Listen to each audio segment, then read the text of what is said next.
Next up, part 2. You should be on slide 6 where it says guided practice. It's in the same section. 1.2, writing rational numbers as decimals.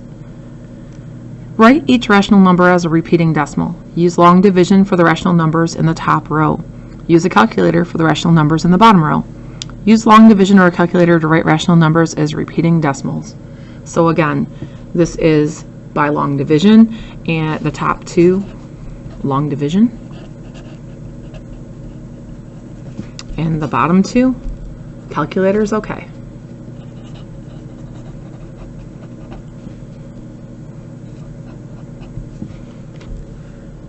This would be a good time for our guest teacher to pause. I want you to try these 4 problems. Again, the top 2 using long division strategies, and the bottom 2, go ahead and break out the calculator, but watch out for that rounding that it might do to you so that you can actually locate the correct repeating digits, the correct repeating period. Hopefully, again, you're back after being paused and having a little bit of work time. Maybe you and your table partner had a discussion. Maybe you have similar answers. Maybe you got stuck along the way. So let's do a quick check. For the first one, this really means 2 divided by 9. So I want to show that. 2 divided by 9. I know we're going to decimal land. I'm not sure how far, so I'll just take us out a few places. I'd notice this decimal. Pretty critical. We don't want to miss it. Move that decimal straight into your quotient and say, does 2 divide by 9? The answer is no. Next I say, does 20 divided by 9? And the answer is yes, it goes in there 2 times. We'll take away 18 and be left with 2.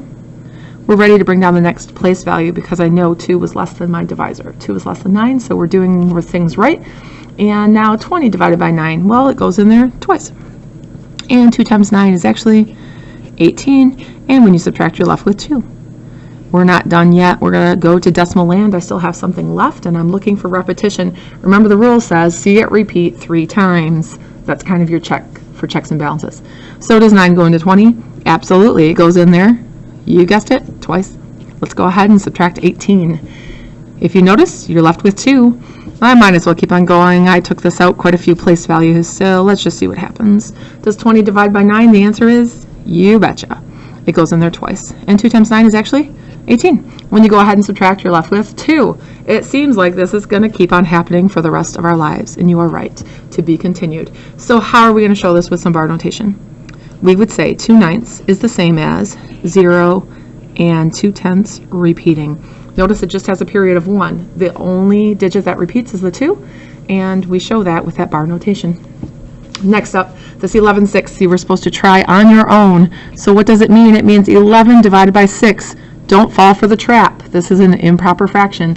So actually we need to put the 11 as our dividend, and we're going to decimal land a little ways, and we need to use 6 as our divisor. We're ready to roll. Let's move that decimal into our quotient. And does 6 go into 1? Nope, but it does go into 11 one time. When I subtract, I'm left with 5. 5 is smaller than my divisor. I get to carry on.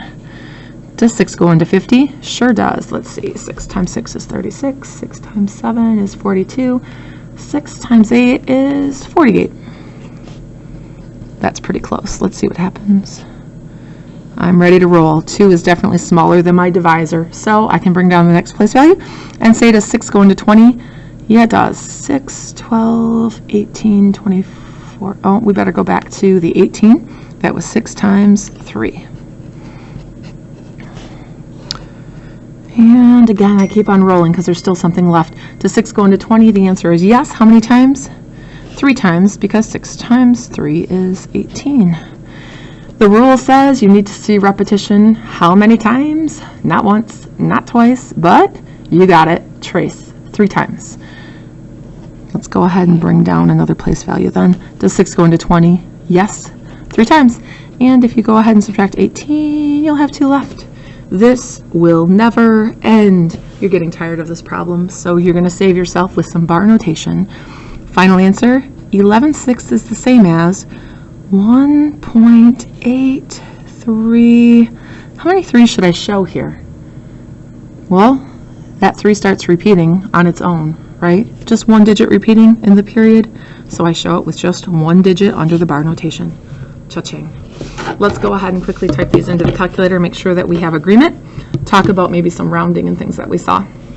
So, numerator divided by denominator gets us 0.425925925926. Start looking for something that's familiar and repeating. Are there more than one 4 in the answer we saw? No. Is there more than one 2? There's a 2 here and here and here. What comes after the 2's? Oh, there's a 5 here and here, and oh, that's close to a 5. What comes after the 2 5's I can see? A 9 and a 9, and here I can't see it. Is it possible, something to think about, that this really was a 5 and a 9 and it kept repeating? If it were, the 5 would look next door and say 4 or more raise the score. I think I said that wrong. 5 or more raise the score. 4 or less let it rest. Yes, it would definitely have to round up to 6. So I have to go back and figure out, where does that repetition start? Starts at the 2 and goes to the 9. We are ready to show, oops, probably can't put the dot dot dot there. That was already rounded. So let's go ahead and do a rewrite step. We're going to show it with bar notation. Does the 4 have a bar or notation over it? No, it doesn't repeat. But the 2 5 9 does. So this has a period of 3. A 3-period repetition. This is a repeating decimal. That means it's a rational number. All right, here we go. This really means, oops, I'm kind of out of room here. We're going this way. 78 divided by 37. 78 divided by 37. In your calculator, I'm expecting to see a whole number. Oh good, I see one, because I noticed that it's an improper fraction. So I'm going to write out what I see. 2.108108. So I'm really looking for some repetition that starts happening in my decimal. If you notice that whole number, well, I'm not too worried about it. I know I have to transfer that into my answer. But as I start looking, I notice that there's a 1 here and here and here, followed by a 0 right behind it, here and here and here, and then I notice there's an 8 and 8 and 8. It looks to me like we have 3 digits repeating. In fact, those would go on forever and always, to be continued. So the way I'll show this is 2 and 108 thousandths, but we have to show that bar notation over the repeating period. So 3 digits repeat, 3 digits under the bar notation. We could show a final answer of 78 37ths equals 2 and 108 thousandths repeating. Hopefully things are going pretty well for you here, so we're going to zoom ahead to the bottom of the page. And this is kind of awesome because this is kind of what a calculator would do to you. You're going to have to think about how you're going to show the bar notation and how long each period would be. So let's see if I can at least focus us a little bit better. All right, so taking a look at the first one, might be a good time for you to go ahead and put me on pause. So guest teacher, you can let them work a little bit, see if they can figure out the length of each period and how the bar notation needs to look.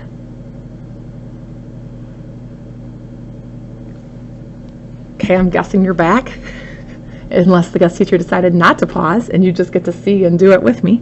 So take a look. I notice after the decimal 3, 3, 3, and this dot, dot, dot to be continued.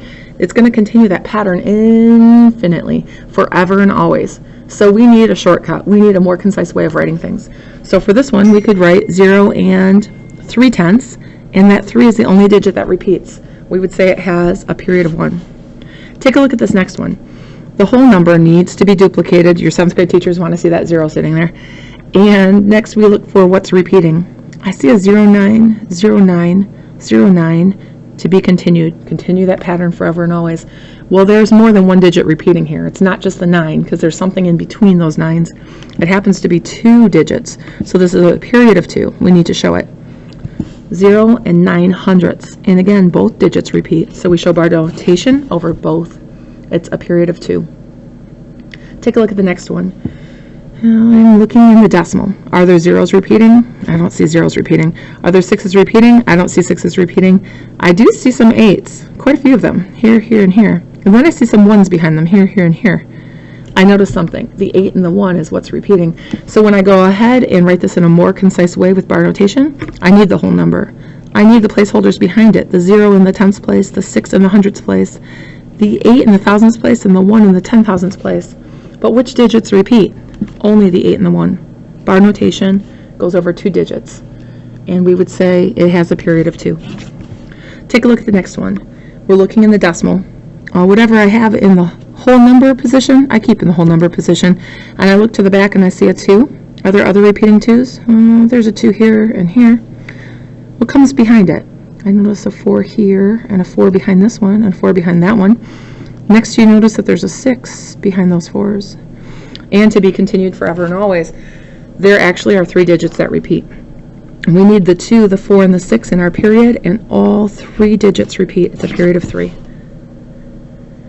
This next one looks kind of complex. We've got a lot of digits here, maybe more digits than would even show up on your calculator. So we're looking for some repetition. Do you see a 2 repeated somewhere back here? There's a 2 here, and there's one. How about an 8?